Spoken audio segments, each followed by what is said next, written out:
Welcome to Building My Legacy podcast. This podcast is designed for leaders and entrepreneurs who want to leave a legacy and will provide strategies that focus upon key elements for legacy creation, determining your desired impact and its benefit, increasing your legacy's reach by engaging key stakeholders, planning, prioritizing, and executing.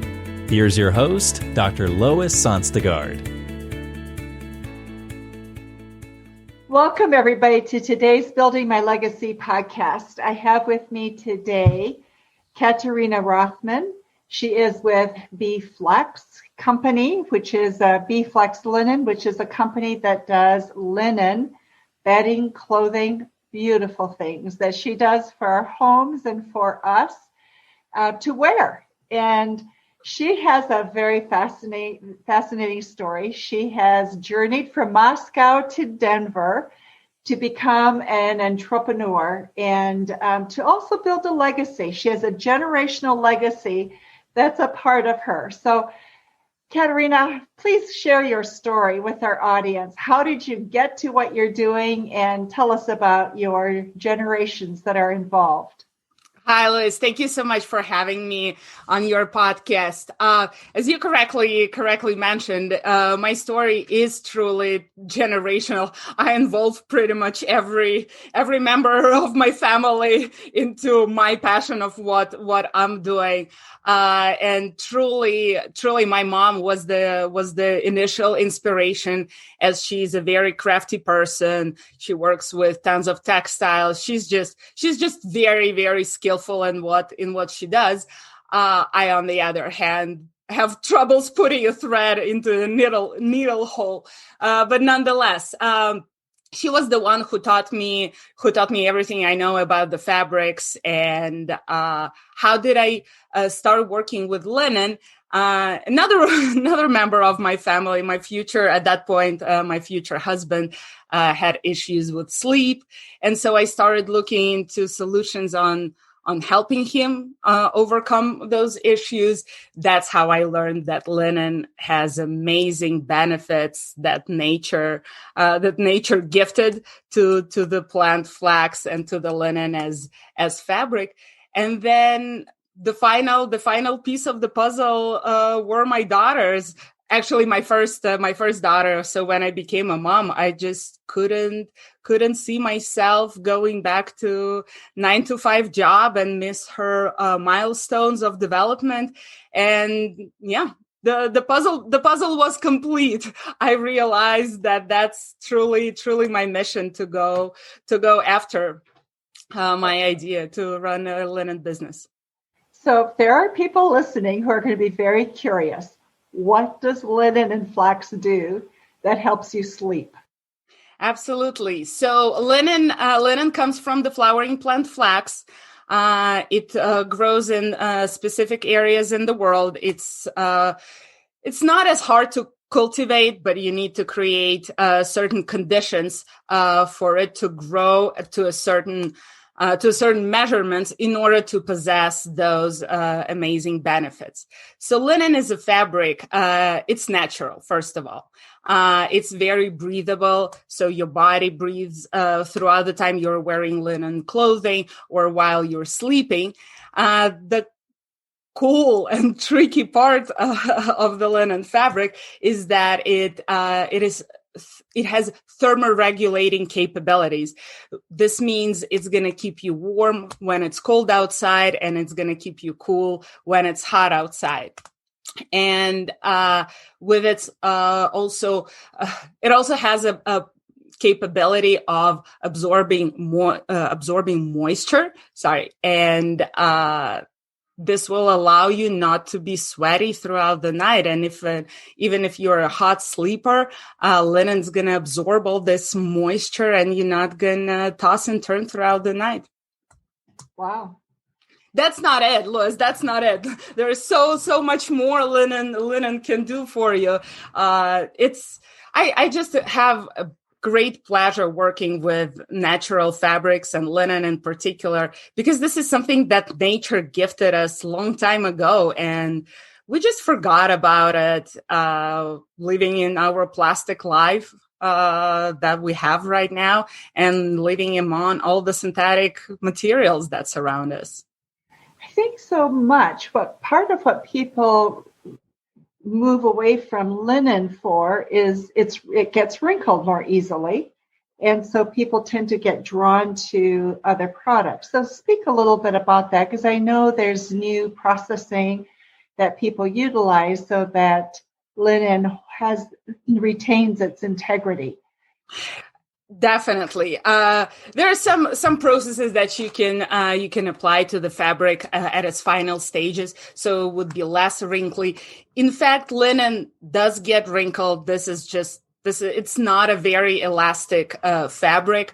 Again, it doesn't have any man-made fibers in it. It's just it's purely coming from the stem of the plant.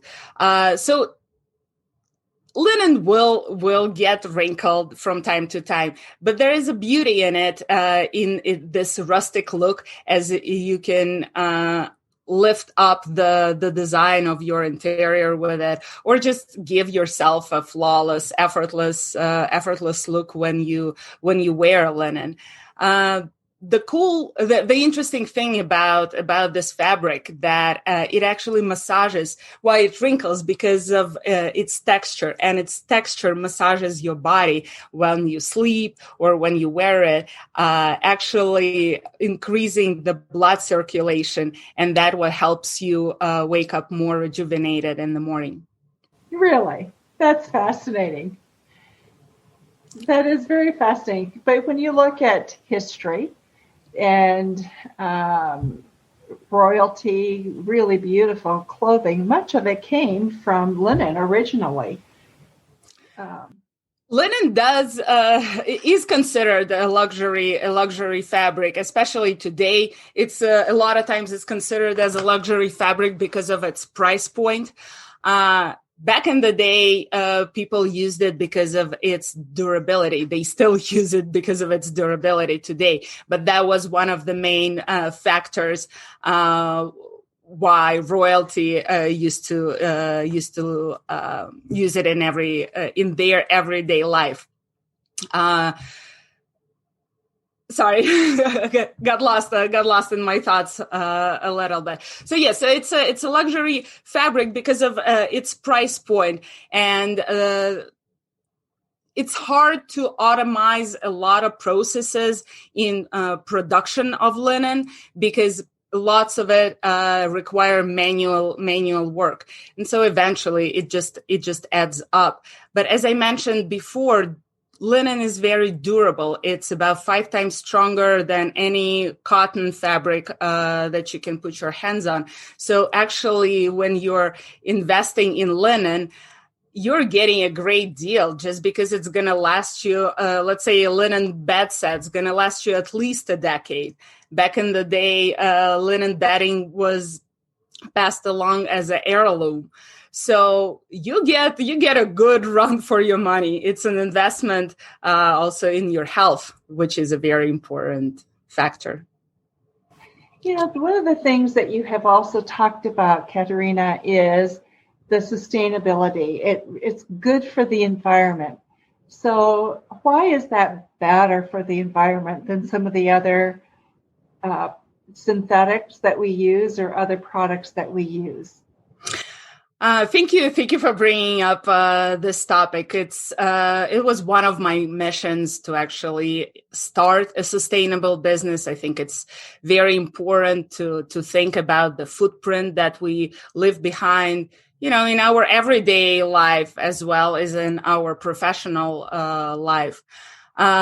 Production of linen is sustainable by itself just because, first of all, you can use all the parts of the plant that you're cultivating. We're all familiar with the flax seed or flaxseed oil that is widely used as a nutrition or in culinary fields.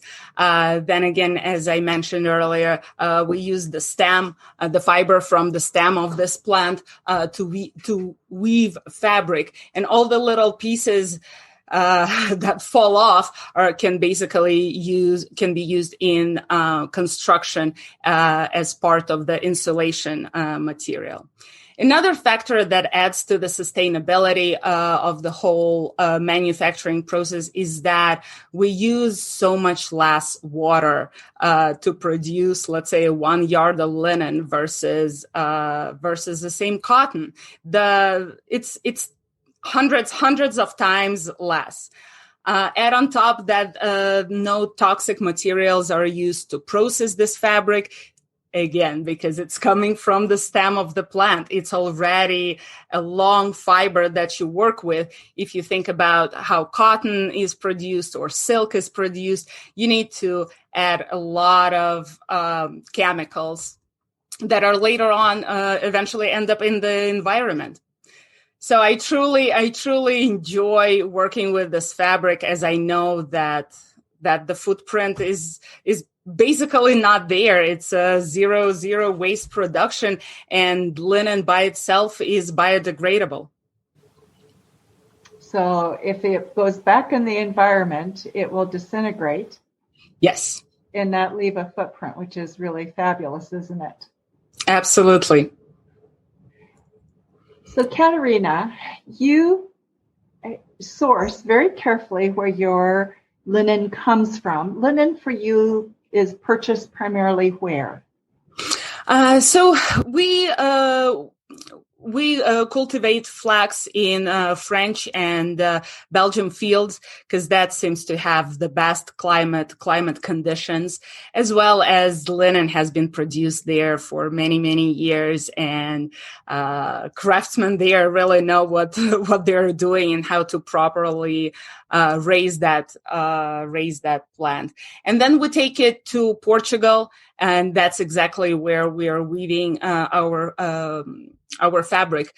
We collaborated with a family-owned factory there, so it's a pleasure to do a family-to-family business. Got it. And then, is it also made? Is your linen made in Portugal then and shipped to the U.S. or what do you do? So the larger items such as linen bedding sets, duvet covers, we make it there on the Portugal factory, and then some items such as we're just initiating our clothing line, and let's say 2020 made us think about making linen masks. Another fantastic opportunity to use a breathable fabric. Where else if not on your face, right? So those type of items that we produce locally here. So we import and we produce here in States with hopes to eventually bring all the production here locally, to be able to create workspaces. So right now, you sell primarily where? Is it in the United States? Is it online? Do you have retail shops? How do people buy your wonderful, beautiful stuff? We do have an online store. It's at beflaxlinen.com, as well as we have a local brick and mortar store that carries our linen. It's in downtown Denver. Okay. So what made you choose Denver? You came from Moscow. What made you choose Denver as your place to begin business? So my husband's originally from this area. We initially moved to New York after we decided to leave Russia, as he likes to call it, to decompress me from one big city to another big city, but in a different culture. And then it was time for us to start a family, and we just decided it's better to bring it home, as he likes to say that. And I certainly enjoy the amount of green color surrounding us here in Colorado. It's a great place to raise a family and to run a sustainable business. It is a great place. People are very conscious of what is sustainable, what's good for the environment. So tell us, what for you, textiles, manufacturing in home textiles has been one of the things our country moved out of and did much of our production overseas, particularly in China, Europe also, old Eastern Europe to some extent. So as you have started your business in this area, what have been your biggest challenges? I think the biggest challenge is to keep control of your production and of your quality. Apart from that, I take a good care as we touch the topic of sustainability. That would be terrible for me to put all this work into making such a sustainable product and then deliver it in a plastic bag. So we take a good care in and put a lot of thought into our packaging. Our packaging is made out of post-consumer waste, and again, it's fully recyclable. We inspire people to reuse it or to recycle it themselves by adding a lovely sticker on the bottom of those boxes. So you'll never find a piece of plastic in our packaging, and I take pride in that. So those were the two main issues: to keep quality control and to make sure that our packaging is sustainable and recyclable. And it might not sound as a big problem, but trust me, when it comes to the price points, that just makes you think as a business owner. Do you save a little or you do the right thing? And we certainly, as I like to see it, did the right thing. So as when I would do business in Europe, often people would take things out of the package, give you the packaging, and then just take the product. They didn't want the waste. Is that right? Yeah. That's a great thing. This year was the first year when where I did not wrap any holiday presents for our kids, and they had just one bag in which the new gift was put every night and then gifted, and then bag was reused. And I inspire all my friends to follow the same trend, because actually the wrapping paper, the one that has all the prints and colors, cannot be fully recycled, and that's a disappointment. As you look into the next 5 years, what will that look like for you? Lois, I would definitely would like to become a linen destination. I would like Beflax Linen to become a place where people know that anything that they choose is going to be made out of natural material. It's going to be done right. It's going to be delivered right to you, and certainly just to become the 100% linen destination for all the linen lovers and those who are just discovering this fabric for themselves, or just opting into a better and healthier lifestyle. With that in mind, we're constantly bringing more colors for our batting collections. As I mentioned, we're planning to do our first loungy clothing line that goes in line with the whole home aspect of linen, and just to continue making more pieces for your everyday life made out of linen. You know what? Linen is so beautiful.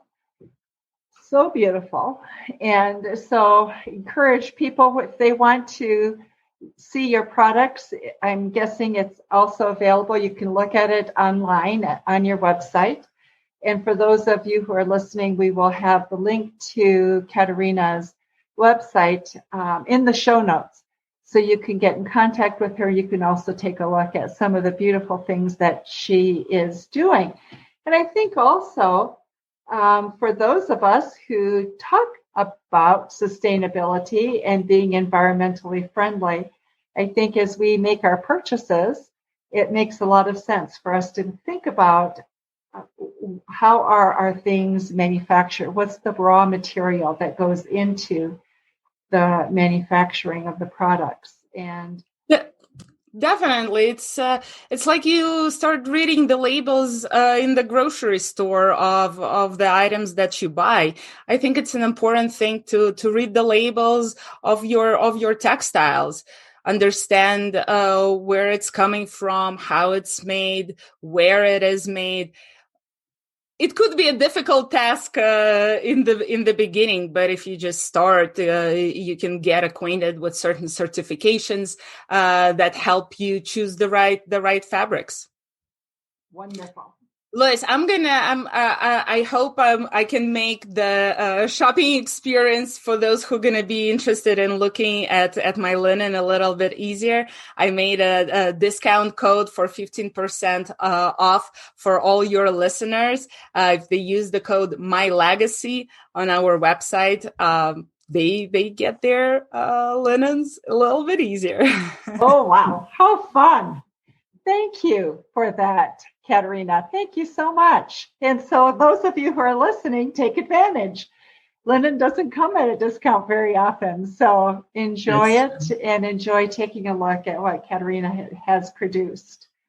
Katerina, yes. Thank you so much for your time today and for being with us and for sharing your story and for certainly sharing what you're doing to make our world much more environmentally safe and friendly. Thanks.